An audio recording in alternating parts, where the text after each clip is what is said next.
അധികാരഹുങ്കിൻ്റെ ആൾരൂപമായ George Bush ആലസ്യം നിറഞ്ഞ ഉറക്കത്തിൽ ലയിക്കുമ്പോഴാണ് ബുഷിൻ്റെ വംശാവലിയിൽ പിറന്നു വീഴാനിരിക്കുന്ന മുഴുവൻ കുട്ടിത്തമ്പുരാക്കന്മാരുടെയും ഉറക്കം കെടുത്താനുള്ള വികാരമായി സദ്ദാം മരണത്തെ വരിച്ചത്.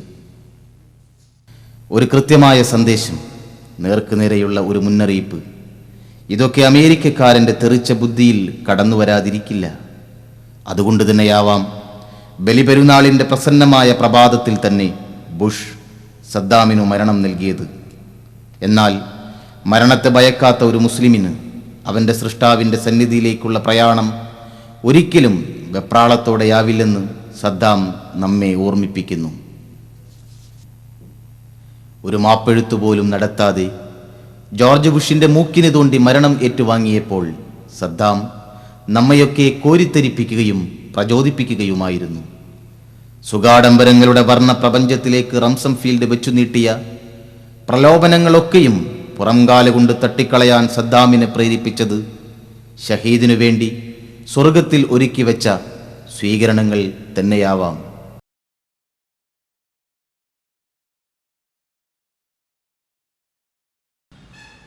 أعوذ بالله من الشيطان الرجيم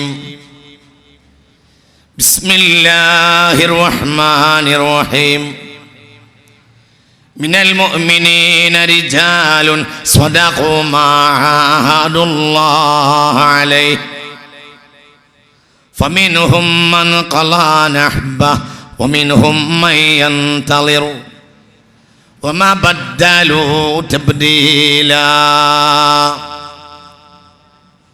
സദ്ദാമിനെ ഈ അവസാന രംഗങ്ങൾ പറയുമ്പോൾ എനിക്ക് അതാണ് ഓർമ്മ വരുന്നത്. ഇത് വളരെ ചിന്തിക്കേണ്ട ഒരു വചനം. അഗ് ഹേ നമ്രൂദ് ഹേ ഔലാദ് ഇബ്രാഹിം ഹേ ഫിർ കിസി കാ ഇംതിഹാൻ മഖ്സൂദ് ഹേ. വല്ലാത്തൊരു വാക്ക്. അത് അഗ് ഹേ നമ്രൂദ് ഹേ ഔലാദ് ഇബ്രാഹിം ഹേ. വല്ലാത്തൊരു വാക്ക്.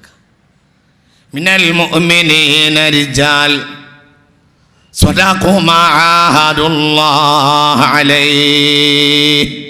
മിനൽ മുഅ്മിനീൻ സത്യവിശ്വാസികളുണ്ട്, സത്യവിശ്വാസികളിലുണ്ട് റിജാലുൻ ചില ആൺകുട്ടികൾ. സ്വദഖു മാ ആഹദുല്ലാഹ്, ജീനിൽ പിതാവിൻ്റെ ജീനിൽ വെച്ച് അള്ളാഹുവിനോട് പറഞ്ഞ പ്രതിജ്ഞ അവർ പുലർത്തി കഴിഞ്ഞിരിക്കും. കൊതിച്ചു പോവുകയാണ് അത്തരം ഒരു മരണം എന്ന്. പക്ഷേ കൊതിച്ചതുകൊണ്ട് മാത്രം കാര്യമല്ല. ചരിത്രത്തിൽ അപൂർവമായി മാത്രമേ ഇത്തരം മരണങ്ങൾക്കുള്ള അവസരം ഒരുങ്ങാറുള്ളൂ.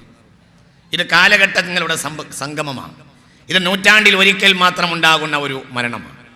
എപ്പോഴും അങ്ങനെ ഉണ്ടാവില്ല. അതാണ് മിനൽ മുഅ്മിനീന റിജാൽ, അതാണ് മിനൽ മുഅ്മിനീന റിജാൽ സ്വദഖു മാ ആഹദുല്ലാഹി അലൈഹി. അവർ മറ്റുള്ളവർക്ക് അഗ്നികുണ്ഡം ഒരുക്കുകയല്ല ചെയ്യുന്നത്, അസത്യത്തിൻ്റെ അഗ്നിയിൽ സ്വയം സത്യത്തിൻ്റെ വിജയത്തിന് വേണ്ടി സ്വയം വരിക്കാൻ തയ്യാറാവുകയാണ്. അതാണ് ആഗ് ഹേ നമ്രൂദ് ഹേ ഔലാദ് ഇബ്രാഹിം ഹേ. അഗ്നിയുണ്ടോ നമ്രൂദും ഉണ്ടാകും, അത് ഉറപ്പാണ്. ഒരു കാലഘട്ടത്തിൽ ജോൺ എഫ് കെന്നഡി ആയിരുന്നു, പിന്നീട് അത് റൊണാൾഡ് റീഗനായി, ഇപ്പോൾ അത് ജോർജ് ബുഷ്. അഗ്നിയുണ്ട്, നമ്രൂദുമുണ്ട്, അപ്പോൾ പിന്നെ ഇബ്രാഹിമിന്റെ മക്കളും ഉണ്ടായിരിക്കണം. ഉണ്ടാകൽ ചരിത്രത്തിന്റെ നിയോഗമാണ്. അഗ്നിയെയും നമ്രൂദിനെയും കയറൂരി വിട്ടിട്ട് ഇബ്രാഹിമിന്റെ മക്കളെ മാത്രം അല്ലാഹു പിടിച്ചു വെക്കുകയൊന്നുമില്ല. ഏതാ ഇബ്രാഹിമിന്റെ മക്കൾ?